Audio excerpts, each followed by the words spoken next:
10व्या आंतरराष्ट्रीय योग दिनानिमित्त सूर्यदत्त ग्रुप ऑफ इन्स्टिट्यूट्स पुणेतर्फे सूर्यदत्त योगवारी यात्रा आरोग्यथॉन चे सकाळी 10 ते 12 या वेळेत आयोजन करण्यात आले. पंढरीची वारी, विविध धर्मस्थळांच्या यात्रा आणि शारीरिक व मानसिक आरोग्याबाबत जनजागृती करणारा हा अनोखा उपक्रम विक्रमी ठरला. सूर्यदत्तमधील विद्यार्थी, शिक्षक यांनी उत्स्फूर्तपणे सहभाग घेत योगासने, गाण्यांवर आधारित नृत्य सलग 2 तास सादर केले. सूर्यदत्त एज्युकेशन फाउंडेशनचे संस्थापक अध्यक्ष प्राध्यापक डॉ. संजय बी. चोरडिया व उपाध्यक्ष सुषमा चोरडिया यांच्या मार्गदर्शनाखाली या उपक्रमाचे आयोजन करण्यात आले. योग शिक्षिका सोनाली ससार व सविता गांधी यांनी योग प्रात्यक्षिके घेतली. सूर्या एज्युकेशन फाउंडेशनच्या सहयोगी उपाध्यक्ष स्नेहल नवलखा, अधिष्ठाता डॉ. प्रतीक्षा वाबळे, संचालक प्रशांत पितालिया यांच्यासह सर्व प्राचार्य, विभाग प्रमुख, शिक्षक व शिक्षेतर कर्मचारी, विद्यार्थी मोठ्या संख्येने उपस्थित होते. प्राध्यापक डॉ. सुनील धनगर यांनी कार्यक्रमाचे संयोजन केले.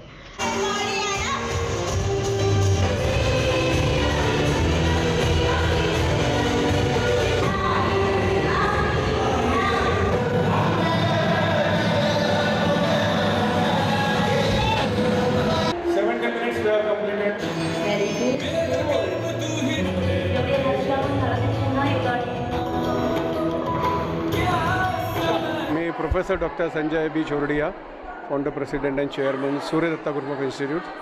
आज 21 जून 2024, दरवर्षी 21 जूनला आपण आंतरराष्ट्रीय योगा डे सेलिब्रेट करतो.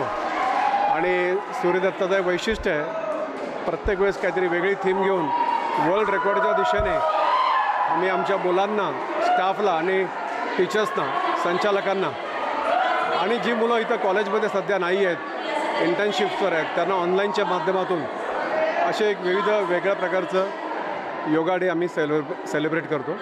तर यावर्षीची आमची थीम आहे सूर्यदत्ता योगवारी यात्रा आरोग्यथॉन 2024.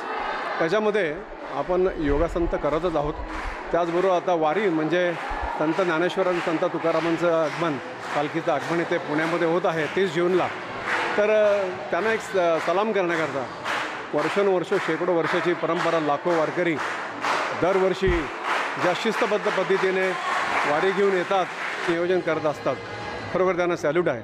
आणि आमचा एक प्रयत्न आहे की या नवीन आमच्या जे काही विद्यार्थ्यांनी UG, पोस्ट ग्रॅज्युएट विविध भागातून, महाराष्ट्रातून आणि महाराष्ट्राच्या बाहेरून, खास करून सराउंडिंग स्टेट्स असेल, छत्तीसगड असेल, गुजरात असेल, राजस्थान असेल, मध्य प्रदेश असेल, या भागातून जे विद्यार्थी येतात त्यांना देखील पालखीचं वैशिष्ट्य कळावं आणि योगाबरोबर व्यायाम देखील व्हावा.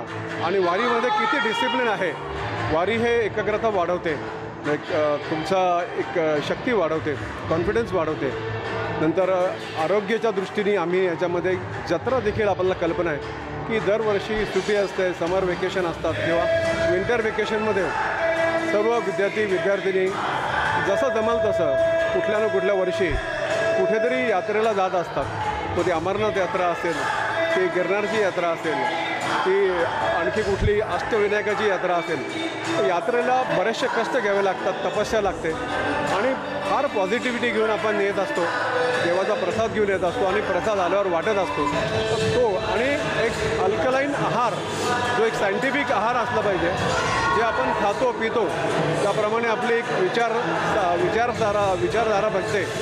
म्हणून आपण म्हणतो की आहार विहार आपण चांगला असला पाहिजे. त्या दृष्टिकोनातून आपण आरोग्याकरता देखील तुम्ही इथं बघाल की हॉटेल मॅनेजमेंटच्या विद्यार्थ्यांनी अल्कलाईन फूडचे प्रॉडक्ट्स, ज्याच्यामध्ये ऑइल नाही, ज्याच्यामध्ये कुठल्या प्रकारचा साखरेचा वापर नाही, ज्याच्यामध्ये कुठलाही मैदा नाही, अशा प्रकारे आपण चांगल्या पद्धतीने नाश्ता, जेवण आणि रात्रीचं जेवण देखील करू शकतो, हे एक त्यांनी दाखवून दिलेलं आहे. आणि हा योगाचा आम्ही वर्ल्ड रेकॉर्ड करता हा उपक्रमाची नोंद करण्याचा प्रयत्न केलेला आहे. कारण याचं वैशिष्ट्य असं आहे की 2 तास सतत योगासनं, नंतर वारीमध्ये जे काही गाणी गायली जातात, वारकरी लोक जे काही गाणी म्हणतात, जे काही प्रकारच्या मुद्रा करतात, जो एक आनंद घेत असतात, फुगड्या खेळत असतात, अशा प्रकारची गाणी आणि अशा प्रकारचे योगासनाच्या बरोबर आम्ही त्यांचे परफॉर्मन्सेस सादर केलेले आहेत. आणि त्याचबरोबर यात्रेला जाताना आपल्याला पायऱ्या चढाव्या लागतात. कोणी ज्या देवीला जात असतात त्यांचं त्यांची गाणी, त्यांची पूजा, त्यांच्या आरत्या म्हणत असतात.